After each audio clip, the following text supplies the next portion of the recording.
I'm running through the rain-soaked streets of Chicago's South Side at 11 p.m., my lungs burning and my feet bleeding through shoes that weren't meant for sprinting. And all I can think is that I'm going to die tonight. Not someday in the distant future, not peacefully in my sleep. Tonight, in these streets, at the hands of a man who promised to love me and then spent 2 years showing me exactly how creative his cruelty could be. Garrett Voss is hunting me. I can feel him behind me like a predator scenting blood, and every shadow could be him. Every footstep could be his. Every breath of wind could be his hands reaching for my throat. I left him 3 weeks ago after he put me in the hospital for the 3rd time, and I thought the restraining order would keep me safe. I thought the women's shelter would hide me. I thought changing my phone number and my job and my entire life would be enough. But Garrett doesn't accept loss. He doesn't accept rejection. He doesn't accept the word no from anyone, especially not from the woman he considers his property. Tonight he found me. I don't know how. Maybe he followed me from work. Maybe he bribed someone at the shelter. Maybe he's just that good at being a monster. But he found me, and now I'm running for my life through streets that don't care if I live or die.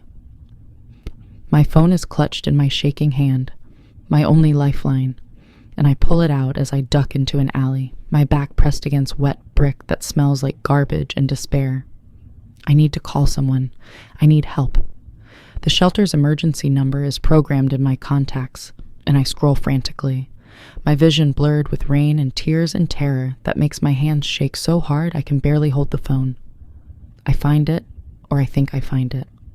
And I don't have time to double-check because I hear footsteps echoing in the alley entrance, heavy and deliberate and absolutely certain.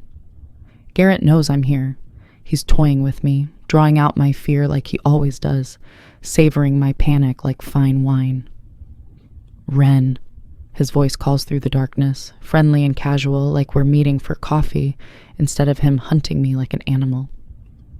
Baby, I can hear you breathing. You know you can't hide from me. You know you belong to me. Why are you making this so difficult? I bite down on my fist to keep from screaming, and I type with trembling fingers, not even looking at the screen, just desperate words pouring from my terror-soaked brain. He's going to kill me. Garrett Voss. I'm in the alley behind Chen's Market on 53rd. Please send help. Please, he's here. He's going to kill me this time.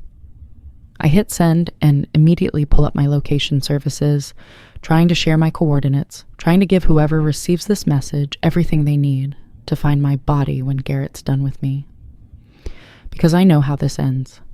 I've seen it in his eyes 100 times. The moment when his love turns to rage, when his hands become weapons, when the man I thought I knew disappears and a monster takes his place. The first time he hit me, he cried and apologized and swore it would never happen again. The second time, he blamed me for making him angry. The third time, he didn't bother with excuses. He just smiled while I bled.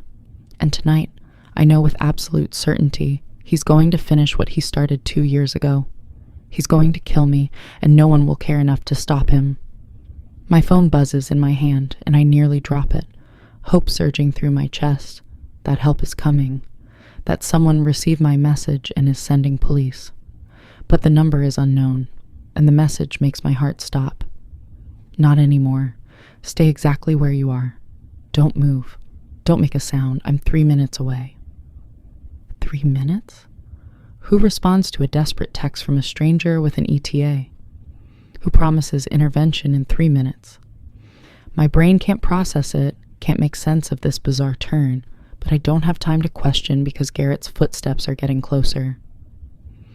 I can smell your perfume, baby, Garrett calls, his voice echoing off the alley walls. That vanilla shit you always wear. You think you can just leave me? You think you can run away and start over like I don't exist? I made you, Wren. I own you. Your life only has meaning because I chose you. His words are so familiar, they barely register anymore. The possessiveness dressed up as love, the violence wrapped in devotion, the absolute conviction that I exist only as an extension of his will. I spent 2 years believing him, letting him reshape my reality until I couldn't remember who I was before Garrett Voss decided I belonged to him. But 3 weeks ago, he went too far. He didn't just hit me, he tried to strangle me, his hands around my throat while he whispered about how beautiful I'd look when I stopped fighting.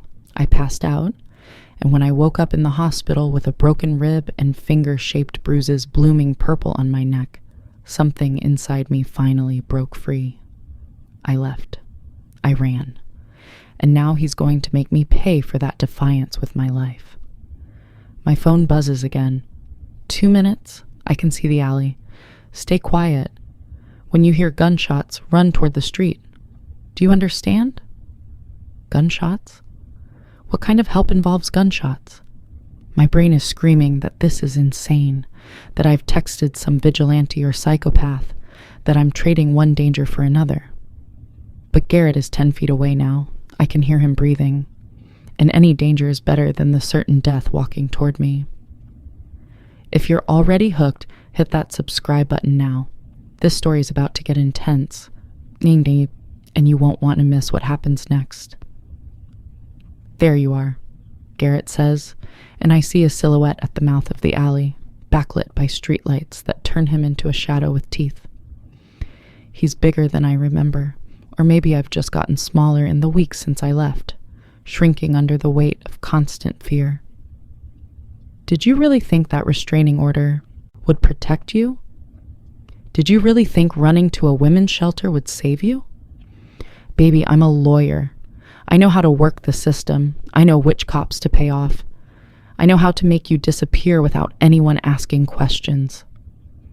He starts walking toward me, slow and confident, savoring my terror. But I'm not going to kill you, Wren. I'm just going to remind you who you belong to. I'm going to take you home and teach you what happens to girls who forget their place. He's 5 feet away when I hear it, a car engine roaring into the alley entrance with no headlights, moving so fast it seems impossible.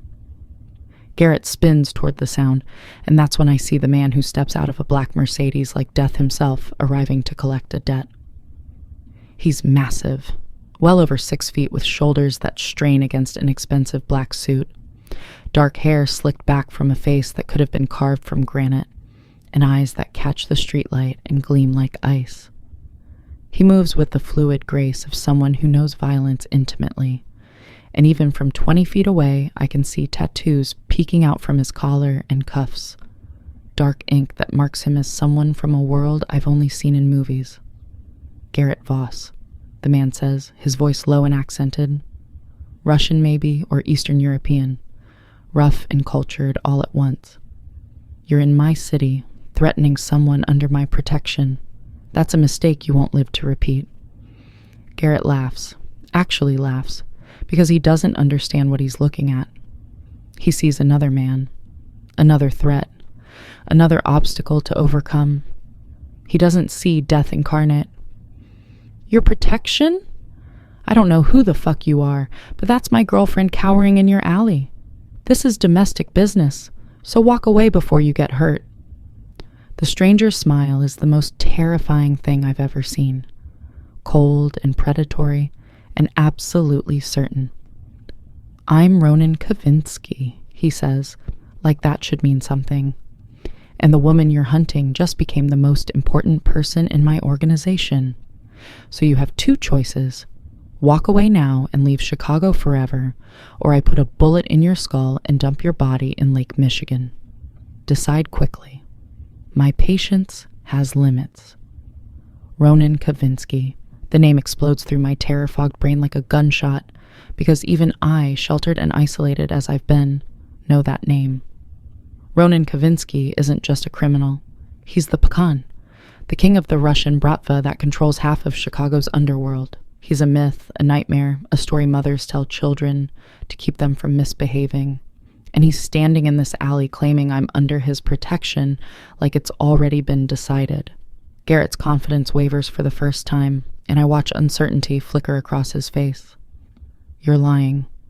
Ronan Kavinsky doesn't get involved in domestic disputes. This is a bluff. Test me, Ronan says, and pulls a gun from inside his jacket with the casual ease of someone who's done it 1,000 times. He doesn't point it at Garrett. He just holds it, lets Garrett see it, lets the threat hang in the air like smoke. I've killed 23 men in my life, Mr. Voss. 23 people who thought they could take what belonged to me or hurt people under my protection. I don't bluff.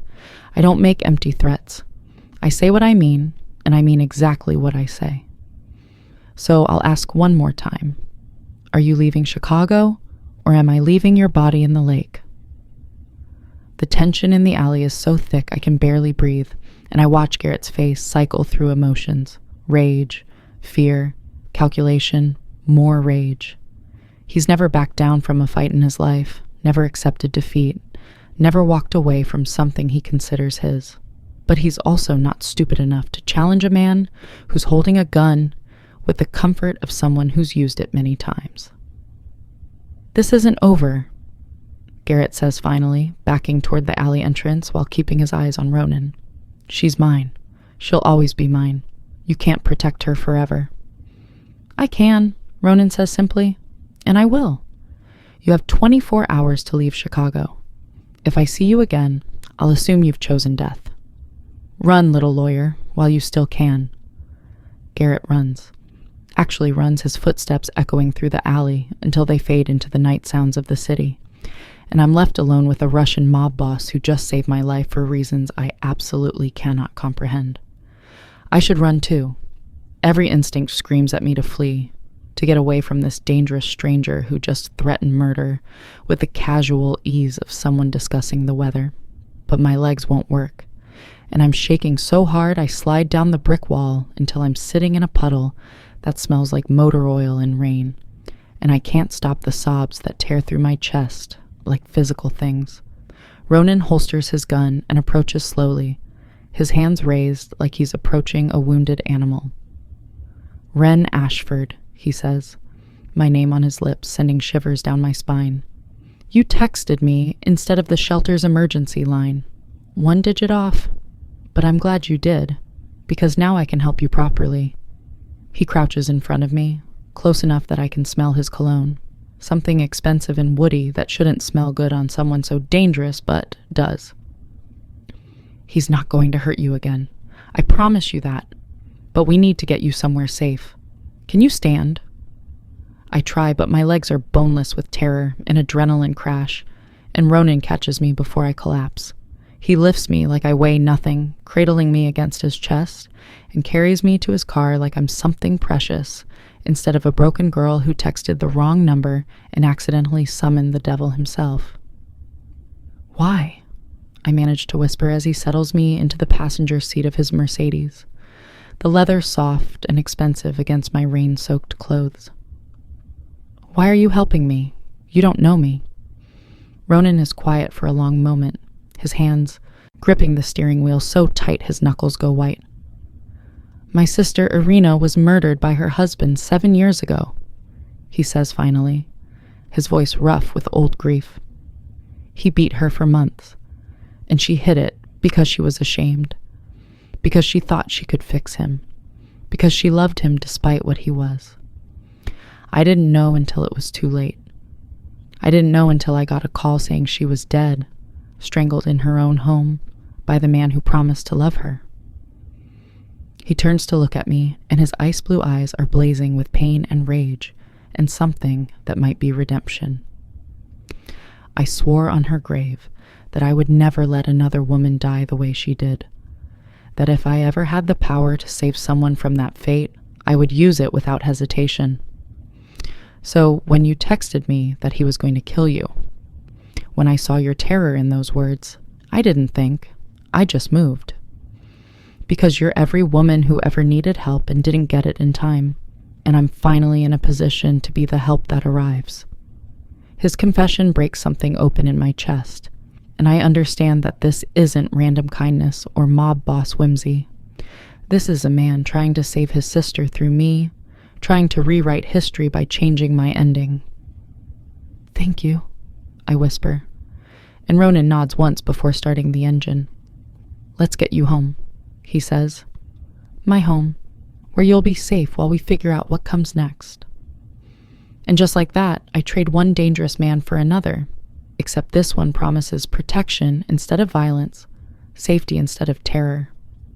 I should be afraid, but all I feel is relief so intense it makes me cry all over again.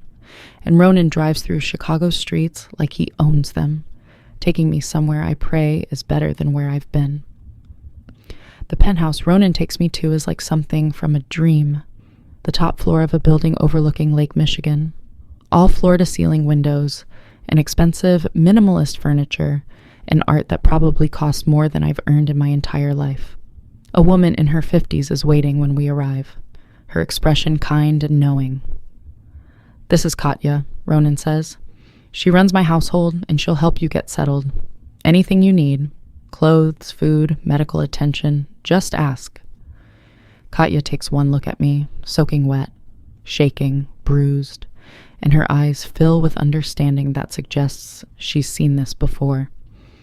"Come, child," she says in a thick Russian accent. "Let's get you warm and dry." She leads me to a bedroom that's bigger than the entire apartment I shared with Garrett, with an attached bathroom featuring a shower that has 6 different heads. "Take as long as you need," Katya says gently. "I'll leave clothes on the bed. When you're ready, there's food in the kitchen. You're safe here, Devichka. Mr. Kavinsky doesn't make promises he can't keep."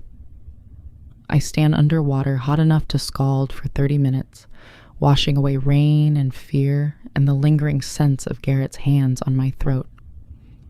When I finally emerge, I find soft pajamas waiting, expensive silk that slides against my skin like water, and I pad out to the main living area to find Ronan on the phone, speaking rapid Russian that sounds like music and menace combined. He sees me and ends the call immediately. "Better?" he asks, and I nod because I don't trust my voice. He gestures to the couch, and I sit, curling into the corner like I can make myself small enough to disappear. Ronan sits on the opposite end, respecting my space, and I'm struck by how careful he is with me. This man who threatened murder 20 minutes ago is now sitting perfectly still, so he doesn't spook me further. "We need to talk about what happens next," Ronan says. "Garrett Voss won't give up easily. Men like him never do. So I need to know, do you want him gone permanently, or just scared enough to leave you alone?" The question hangs in the air, and I realize he's asking if I want Garrett dead. If I say yes, Ronan will kill him, just like that. No hesitation, no moral conflict, just cold execution delivered like a business transaction. "I don't want you to kill him," I say, and watch something like respect flicker in Ronan's eyes. "I just want to be free. I want to rebuild my life without looking over my shoulder. I want to stop being afraid." "Then that's what you'll have," Ronan promises. "I'm putting protection on you. Trained men who'll keep you safe while you figure out your next steps. I'm having my lawyers file restraining orders in 3 different jurisdictions and put pressure on his law firm to disbar him for stalking and assault. I'm making it very clear to every criminal organization in Chicago that you're under Bratva protection, which means touching you means war with me, and I'm giving you a choice." He leans forward, his intense gaze locked on mine. "You can stay here until Garrett is no longer a threat, and then go back to your life. Or you can let me help you build a new life, new identity, new city, new start. Whatever you choose, you'll be safe. I promise you that." I stare at this man who's offering me salvation for the 2nd time in one night, and I don't understand why. "What do you get out of this?" I ask bluntly. "Why would you go to all this trouble for a stranger? Are you still with me? Drop an emoji if you're feeling the emotions. This story is just getting started." Ronan's expression softens almost imperceptibly. "Peace," he says simply. Knowing that I saved someone Irina's way when I couldn't save her. Knowing that not every story ends in tragedy. Call it redemption, call it penance, call it whatever you want. The truth is, I saw your text, and I saw my sister's fear in your words, and I won't let history repeat itself. His honesty steals my breath, and I realize that Ronan Kavinsky isn't just a mob boss or a killer or a dangerous man. He's a brother still grieving, still trying to make sense of senseless loss, still fighting battles he already lost. "I'll stay," I whisper, "just until Garrett's gone and I feel safe again. Then I'll get out of your way." Something flashes in Ronan's eyes. Disappointment maybe, or resignation, but he just nods. "You're not in my way, Wren. Stay as long as you need. Mi casa es su casa." He stands, and I notice for the first time how tired he looks beneath the dangerous exterior. "Get some rest. We'll talk more tomorrow about security protocols and what you need. For tonight, just sleep. You're safe here." He's halfway to his room when I call out, "Ronan?" He turns, and in the dim lighting he looks younger, more vulnerable, more human. "Thank you. For coming when you didn't have to. For caring about a stranger. For everything. Thank you for surviving long enough for me to find you," Ronan says quietly. "Sleep well, Wren Ashford. Tomorrow we start building you a life worth living." And then he's gone, leaving me alone in a penthouse that feels less like a cage and more like a sanctuary. And for the first time in 2 years, I close my eyes without fear that I won't wake up. The next morning, I wake to sunlight streaming through massive windows and the smell of coffee and pastries that makes my stomach growl. I find Ronan in the kitchen, dressed in dark jeans and a black t-shirt that shows off arms covered in intricate tattoos. Russian script mixed with Orthodox crosses and images I can't quite make out. He looks different in casual clothes, less mob boss, more dangerous man who happens to run an empire. "Morning," he says, pouring me coffee without asking if I want any. "Katya left breakfast. We have meetings today." "We?" I ask, confused, because I don't have meetings. I don't have anything except the clothes on my back and trauma I haven't begun to process. "My lawyers," Ronan clarifies. "They need your statement about Garrett, every incident, every injury, every threat. We're building a case that will bury him legally while my people make sure he understands the consequences of staying in Chicago." The next few hours are brutal. I sit in Ronan's office across from 2 lawyers who look like they could tear apart entire court systems, and I tell them everything. Every time Garrett hit me. Every time he told me I was worthless. Every time he isolated me from friends and family until I had no one. Every time he threatened to kill me if I left. Every time he made me believe I deserved the pain. I show them scars and bruises in various stages of healing. I give them hospital records and police reports I was too afraid to follow up on. I hand over text messages where Garrett alternates between "I love you" and "I'll kill you" with terrifying ease. And I watch these hardened lawyers, men who work for the Russian Mafia, look at me with something like rage and pity. "We have more than enough," the older one finally says.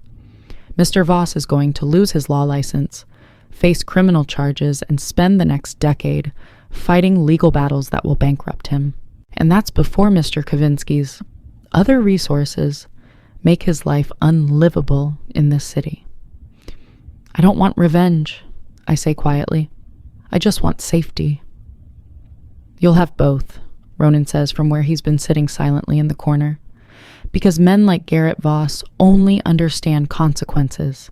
If we just scare him, he'll wait and come back. But if we destroy him completely, legally, professionally, financially, he'll have nothing left to come back with." The lawyers leave with promises to file everything by end of day, and I'm left alone with Ronan in his office that overlooks a city he apparently owns in ways that have nothing to do with real estate. "I need to ask you something, I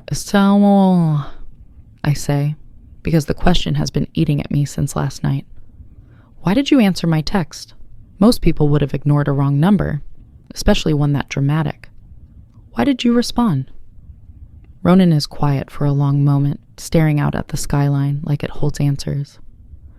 "Do you know what it's like to be powerless?" he asks finally. "To have all the money and influence in the world, and none of it matters because the one person you'd trade it all to save is already gone?"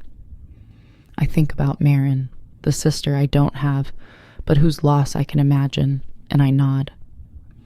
My sister died because I was in Russia handling business when she needed me. Ronan continues, his voice rough. She called me 3 times the night her husband killed her. 3 times, and I didn't answer because I was in a meeting. By the time I called back, she was dead. So when your text came through, when I saw that desperate plea for help, I heard Irina's voice in your words, and this time I answered. This time I showed up. This time I saved the girl who needed saving. His confession breaks my heart, and I cross the room without thinking, putting my hand over his on the window. You can't save everyone, I say gently. You can't rewrite what happened to Irina by saving me. Maybe not, Ronan admits, turning his hand to lace his fingers through mine. But I can make sure her death meant something. I can make sure that somewhere, somehow, one less woman dies at the hands of a man who claims to love her. And if that woman is you, Wren, then maybe Irina's death wasn't completely senseless. We stand like that for a long moment, 2 broken people holding hands in a billionaire's office, and I realize that Ronan Kavinsky is just as damaged as I am. He's just better at hiding it behind power and violence. Tell me about her, I say softly. Tell me about Irina. So he does. He tells me about a little girl with dark curls and a laugh like bells who followed him everywhere, who believed her big brother could do anything. He tells me about watching her fall in love with a man who seemed perfect, about the wedding where he gave her away thinking she'd be happy forever. He tells me about the subtle changes he missed, the way she stopped laughing as much, the bruises she explained away, the isolation from family that seemed natural until it was complete. And he tells me about the phone call that shattered his world, about arriving too late to save her, about the rage that consumed him when he realized he'd failed the one person who mattered most. I killed her husband, Ronan says flatly, slowly, painfully, in ways that made him beg for death. And when it was over, I still felt empty because it didn't bring her back. So I made a vow, never again. Never again would I let someone die when I had the power to save them. And you, Wren Ashford, are me keeping that vow. His story settles into my bones, and I understand that we're both survivors of different kinds of violence, his inflicted by grief and guilt, mine by a man who confused possession with love. I'm sorry you lost her, I whisper, and I'm sorry that saving me can't bring her back. But for what it's worth, I'm grateful you answered that text. You saved my life, Ronan. That has to count for something. It counts for everything, Ronan says, squeezing my hand. Now come on. I'm taking you shopping for clothes and whatever else you need. You can't live in Katya's pajamas forever. The next few weeks fall into a surreal routine. I live in Ronan's penthouse, protected by men who look like they could kill with their bare hands, but treat me with unexpected gentleness. I meet with therapists Ronan hires to help me process trauma. I eat meals Katya prepares with love and Russian spice, and I spend time with Ronan, watching him work, learning about his empire, seeing the complicated man beneath the dangerous reputation. He's not what I expected. Yes, he's ruthless in business and terrifying to his enemies, but he's also kind to his people, generous with those who have less, and surprisingly funny when he lets his guard down. He tells me stories about growing up in Moscow, about the poverty that drove him to crime, about building an empire from nothing through intelligence and violence in equal measure. And I tell him about my life before Garrett, about the girl who loved painting and poetry, who dreamed of teaching art to children, who got lost somewhere between the first slap and the 20th. You can find her again, Ronan says one night when we're sitting on his balcony watching the city lights. That girl isn't gone, Wren. She's just been hiding, waiting for it to be safe enough to come out. I don't know if I believe that, I admit. Garrett took so much from me. I don't know if there's enough left to rebuild. There's always enough, Ronan insists. You're still breathing, still fighting, still here despite everything he did to break you. That's not weakness, Wren. That's strength beyond measure. I want to believe him. But belief is hard when you've spent 2 years being told you're worthless. How do you know? I ask. How do you know I'm strong when all I've done is survive? I'm getting emotional here. If you are too, drop a comment and let me know which moment hit. You hardest. Don't forget to subscribe for more stories like this. Because survival is strength, Ronan says fiercely. Every day you chose to wake up and keep going despite the pain. That's strength. Every time you protected yourself, even in small ways. That's strength. Every breath you took when he made you think you didn't deserve air. That's strength. You've been fighting a war for 2 years, Wren. The fact that you're still here, still sane, still capable of hope, that makes you the strongest person I know. His words crack something open inside me, and I start crying. Not sad tears, but releasing tears. Grief pouring out for the girl I was, and gratitude for the woman I'm becoming. Ronan pulls me into his arms without hesitation, holding me while I shake apart. And I realize that somewhere, in these weeks of safety and kindness, I've started to heal. More importantly, I've started to fall for the man who saved me. It's complicated and probably unhealthy and definitely too fast. But I can't deny the way my heart races when he walks into a room, or the way his smile makes me feel warm, or the way his protection makes me feel valued in ways Garrett never did.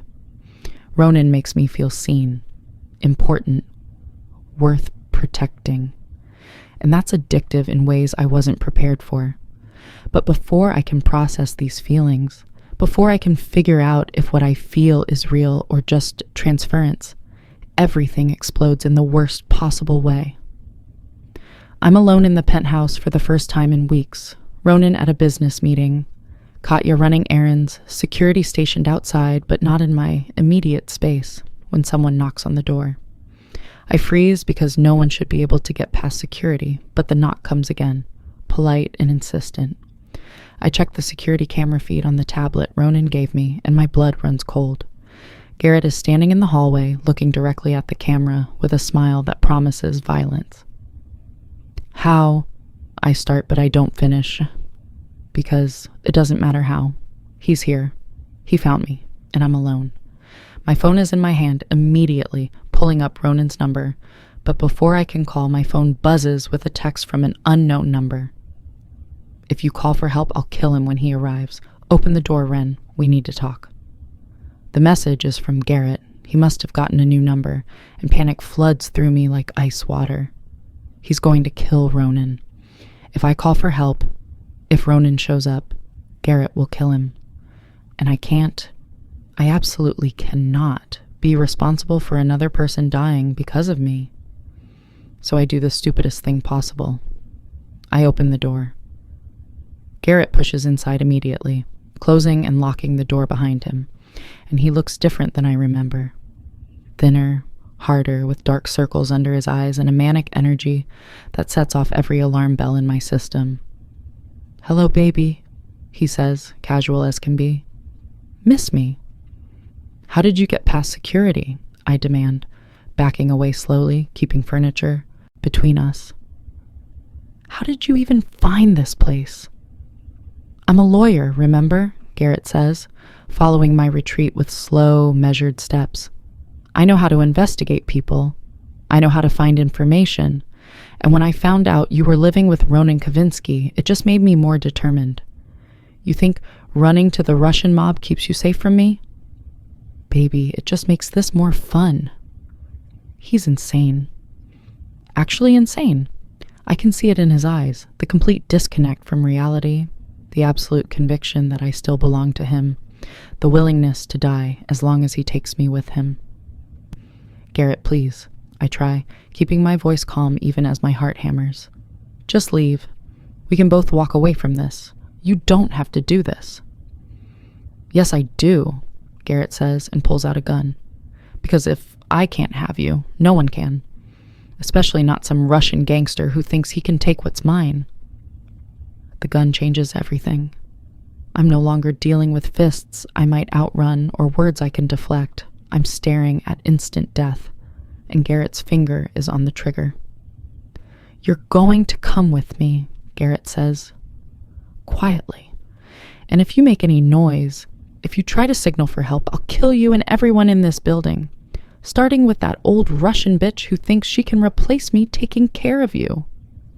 He means Katya, and rage flares through my fear because Katya has been nothing but kind to me. Leave her out of this, I say through gritted teeth. This is between you and me, Garrett. No one else needs to get hurt.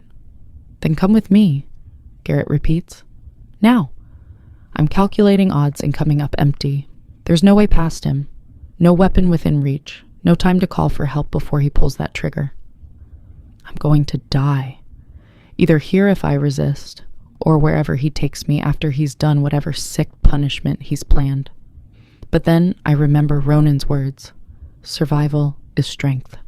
Every breath is defiance. Every second I'm alive is another chance for rescue. So I nod and move toward Garrett, praying that somehow someone realizes what's happening before it's too late. Garrett grabs my arm with bruising force and presses the gun against my ribs, marching me toward the door. We're almost there when it explodes inward, the lock shattering under force that sounds like thunder. Ronan fills the doorway like an avenging angel, and he's not alone. 6 men in black tactical gear flood in behind him, weapons drawn, trained on Garrett with lethal precision. Let her go, Ronan says, his voice so cold it could freeze blood. Let her go right now, and you might live through the next 5 minutes. Shoot me, and I'll take her with me, Garrett snarls, pressing the gun harder against my ribs until I whimper with pain. Back off, Kavinsky, or I kill her right here. You're not going to kill her, Ronan says with absolute certainty, because the moment you pull that trigger, my men will fill you with so many bullets, they'll need dental records to identify. Your body, you'll be dead before she hits the floor. Is that really how you want this to end? Garrett's hand is shaking, sweat beading on his forehead, and I can smell his fear mixing with cologne I used to find attractive and now just smells like nightmares. She's mine, he screams, logic completely deserting him. She belongs to me. I don't care if I die as long as she dies, knowing she could never escape me. She already escaped you, Ronan says, taking a step forward, despite the gun pointed at me. The moment she sent that text, the moment I answered, she stopped being yours and became mine to protect. You lost, Garrett. You lost the moment you raised your hand to her. And now you're going to pay for every bruise, every tear, every moment of fear you caused her. Something shifts in Ronan's expression, something dark and predatory that makes even Garrett pause. I'm going to give you one last chance, Ronan continues, his accent thickening with rage. Drop the gun and walk away. I'll let you live, let you leave Chicago, let you disappear, or keep the gun and die right here in front of the woman you claim to love. Choose quickly. My patience is gone. The tension is so thick I can barely breathe, and I'm watching Garrett's face cycle through emotions. Rage, fear, calculation, more rage. His finger tightens on the trigger, and I close my eyes, accepting that this is how it ends. But then I hear it. A soft pop, almost gentle, and Garrett's grip on me loosens. I open my eyes to see him staring down at his shoulder, where blood is blooming through his shirt, and I realize one of Ronan's men shot him, not to kill, just to incapacitate, to make him drop the gun. Garrett's weapon clatters to the floor, and I stumble away from him as Ronan's men swarm forward, restraining him with practiced efficiency. No, Garrett is screaming, fighting against the men holding him, even as blood pours from his shoulder. No, no, no, she's mine. You can't have her. Wren, Wren. Ronan crosses to me in 3 long strides and pulls me against his chest, shielding me from Garrett's screams with his body. You're safe, he murmurs against my hair. I've got you. You're safe now. Wait until you see what happens next. This is where everything changes. Hit that like button if your heart is racing right now. I'm shaking so hard my teeth chatter, adrenaline and terror and relief flooding through me in waves that make me dizzy. How did you know? I managed to ask. How did you get here so fast? Security cameras, Ronan says, pulling back to cup my face in his hands. I was watching the feeds during my meeting. I saw him knock, saw you check the camera, saw your face when you recognized him. I was in my car before you opened that door. His thumbs brush away tears I didn't realize were falling. And Wren? Never ever prioritize my safety over your own again. I can handle myself. You're the one who needs protection. He was going to kill you if I called, I whisper. I couldn't let that happen. And I can't let you be his victim one more second, Ronan says fiercely. You did the brave thing, keeping him talking, buying time. But from now on, you trust that I can handle threats like Garrett Voss. Understand? I nod, and Ronan kisses my forehead with unexpected gentleness before turning to his men. Take him to the warehouse. I'll deal with him later. Please don't kill him, I say quickly, because I don't want that death on my conscience. Please, Ronan. I just want him gone. Ronan looks at me for a long moment, then nods. He lives, but he leaves Chicago tonight, and if he ever comes back, if he ever even thinks your name again, I will kill him slowly. That's my compromise. They drag Garrett away, still screaming my name, and I watch the man who terrorized me for 2 years finally disappear from my life, and I feel empty, not relieved, not happy, just hollow, like I've spent so long being afraid that, without the fear, I don't know who I am. Ronan seems to sense my spiral because he scoops me up like I weigh nothing and carries me to the couch, settling me against his chest. You're going to be okay, he says firmly. This is shock, adrenaline crash. It'll pass. Just breathe.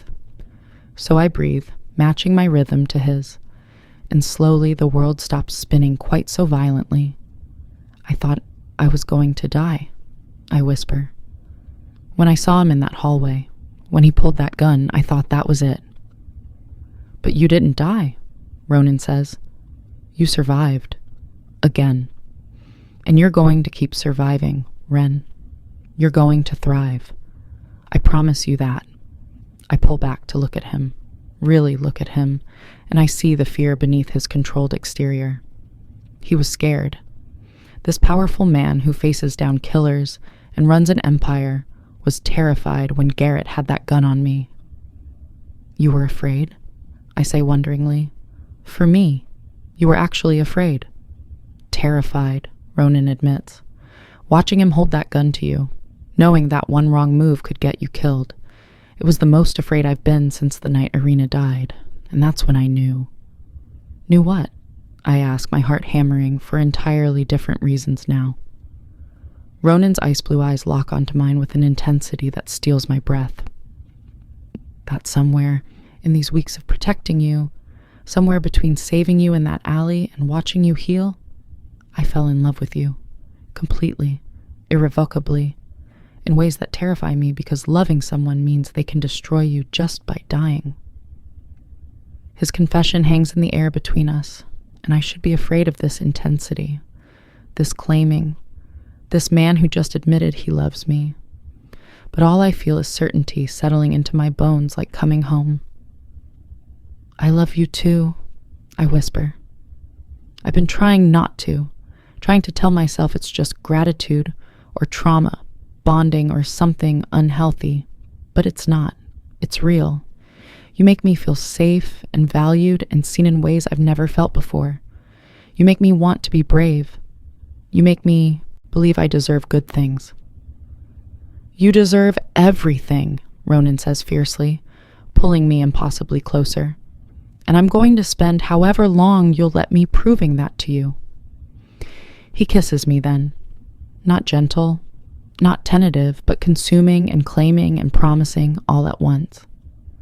It's nothing like Garrett's kisses, which were always about possession and control. This is partnership. This is choice. This is two broken people choosing to build something beautiful from the shattered pieces of their pasts. When we finally break apart, we're both breathing hard, and Ronan rests his forehead against mine. Stay with me, he says, not as someone I'm protecting, not as a responsibility, but as my partner, my equal, my love. Stay and build a life here with me and let me show you every day that you are worth saving. The offer should terrify me. Moving from one man to another, from victim to love interest without any space in between. But Ronan isn't Garrett. He's never tried to control me, never demanded anything, never made me feel small.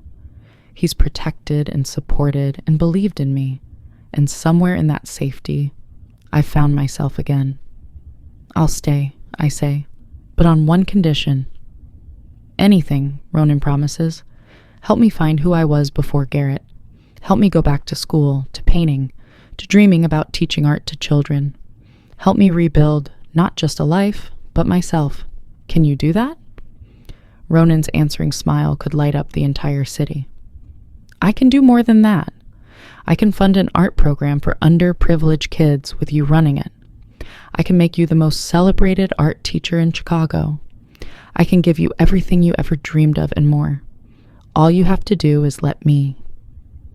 And just like that, my future shifts from nightmare to possibility. And I kiss this dangerous man who saved my life and stole my heart, and I let myself believe that happy endings are real. The next 6 months are a whirlwind of transformation. Garrett leaves Chicago the night of the warehouse conversation. I don't ask what Ronan said or did. I just know that Garrett got on a plane to Seattle, and I've never heard from him again. The restraining orders are permanent.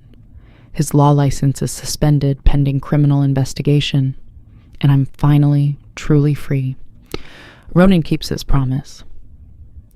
He helps me enroll in art therapy courses at Northwestern, and I remember why I loved painting, the way colors blend, the way blank canvas becomes something meaningful, the way art can heal wounds that words can't touch. He funds the Ronan Kavinsky Foundation for the Arts, a program that provides free art classes to children in underserved neighborhoods, and I run it with passion I forgot I possessed. And he loves me. God, does he love me, not with Garrett's possessive obsession, but with patient devotion that gives me space to grow while making it clear I'm cherished. He celebrates my victories and holds me through my nightmares. He pushes me to be better while accepting me, exactly as I am. He makes me laugh and challenges me to dream bigger and shows me every single day that I'm worth the effort he puts into loving me. I heal slowly, with therapy and art and time and safety. I reconnect with family I'd lost touch with. I make friends who actually like me for who I am. I discover that I'm strong and smart and talented when I'm not being told I'm worthless. And I fall deeper in love with Ronan Kavinsky every single day. Yes, he's a criminal. Yes, his world is dangerous. Yes, there are parts of his business I don't ask about because I don't want to know. But he's also the man who saved my life, who gave me purpose, who shows me that power can be used to protect instead of destroy. He's complicated and flawed and sometimes ruthless, but he's mine, and I'm his, and that's enough. The gallery opening happens on a Friday night in October, exactly 1 year after that terrible night in the alley. I've curated a show featuring art from the children in our program, and the turnout is incredible. Wealthy donors, art critics, families proud of their kids, and Ronan standing beside me like a king surveying his kingdom. Look at what you built, he murmurs in my ear as we watch a little girl explain her painting to a reporter. Look at the lives you're changing. We built it, I correct, squeezing his hand. None of this happens without you, Ronan. You gave me the chance to become who I was always meant to be. You gave yourself that chance, Ronan says. I just provided resources. You did the work. You're the one who turned trauma into art, fear into purpose, survival into thriving. I'm so proud of you, Wren. His words fill me with warmth. And I'm about to tell him I love him when I see her. A woman in her 60s with dark hair streaked with gray, standing in front of a painting and crying silently. Something about her pulls me forward, and Ronan follows as I approach. Are you all right? I ask gently. Can I help you with anything? The woman turns to me with a smile through tears. I'm sorry, she says in a thick Russian accent. This painting, it reminds me of my daughter. She loved sunflowers like these. She said they always turned toward the light no matter how dark it got.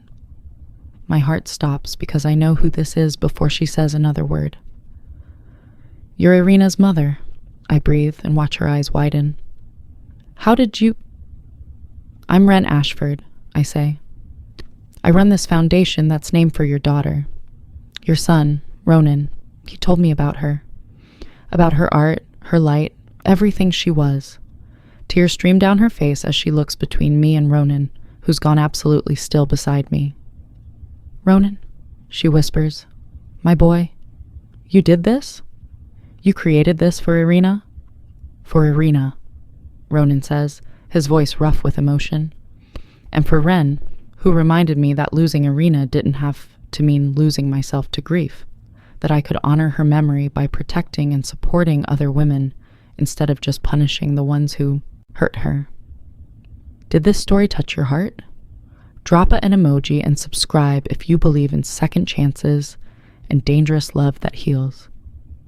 His mother crosses to him and pulls him into an embrace that makes this dangerous man crumble like a child, and I watch them cry together for the daughter and sister they lost. When they finally pull apart, she turns to me with eyes that are identical to Ronan's, ice blue and piercing and full of understanding. Thank you, she says, for bringing my son back to me, for reminding him that he's more than his grief, for loving him despite... She gestures at him, at his world, at everything he is, all of this. I love him because of all of this, I say honestly, because he's complicated and fierce and protects people who can't protect themselves, because he turned his pain into purpose, because he saved my life and then helped me build one worth living. Ronan's mother hugs me then, and I feel acceptance in her embrace that I haven't felt since my own mother died. You're family now, she whispers, whether you know it or not, whether he's asked you yet or not. You're already family. The opening is a huge success, raising enough money to expand our programs to 3 more neighborhoods, and when Ronan and I finally returned to the penthouse that night, I'm exhausted and happy in ways I didn't know were possible. Come here, Ronan says, leading me to the balcony where we've spent so many nights talking and dreaming and planning futures we never thought we'd have. The city sprawls below us, glittering with lights and possibilities, and I lean back against his chest while his arms wrap around my waist. I have something to ask you, Ronan says, and I feel him shift, feel something press against my hand. I look down to find a ring, a simple platinum band with a single diamond, elegant and understated and absolutely perfect. Marry me, Ronan says, and it's not a question, but a statement of inevitability. Marry me and let me spend the rest of my life protecting you, supporting you, loving you. Marry me and build an empire with me, not one of crime and violence, but one of art and healing and second chances. Marry me and help me be better than I was, better than I ever thought I could be. Tears stream down my face as I turn in his arms to face him, this beautiful, dangerous man who answered a wrong number text and changed my life forever. Yes, I whisper. Yes, yes. 1,000 times, yes, I'll marry you and love you and build something beautiful with you. I'll be your partner and your equal and your home. He slides the ring onto my finger and kisses me like I'm the air he needs to breathe. And we stand on that balcony, making promises to each other that have nothing to do with traditional vows and everything to do with truth. To heal together, to fight together, to build together, to love each other despite and because of all our broken pieces. The wedding happens 3 months later, small and intimate with just family and close friends. Ronan's mother cries happy tears. My family, who I've reconnected with after years of isolation, welcomes him despite his reputation. The children from our art program create a mural for the reception, And Katya makes enough Russian food to feed an army while crying and telling everyone who'll listen that she knew we'd end up here from the first night. I wear a simple white dress I painted flowers on myself. Ronan wears a black suit with a white rose in his lapel. We exchange vows on the balcony where he proposed, overlooking the city that brought us together through terror and accident and fate. I promise to protect you, Ronan says, his hands holding mine. But more than that, I promise to support you protecting yourself. I promise to love you when you're strong and when you're broken. I promise to be your partner, not your savior. I promise to build a life with you that honors both our pasts and our futures. I promise to answer every time you reach out, no matter how wrong the number might seem. I promise to trust you, I say, tears streaming down my face. But more than that, I promise to trust myself. I promise to love you when you're gentle and when you're fierce.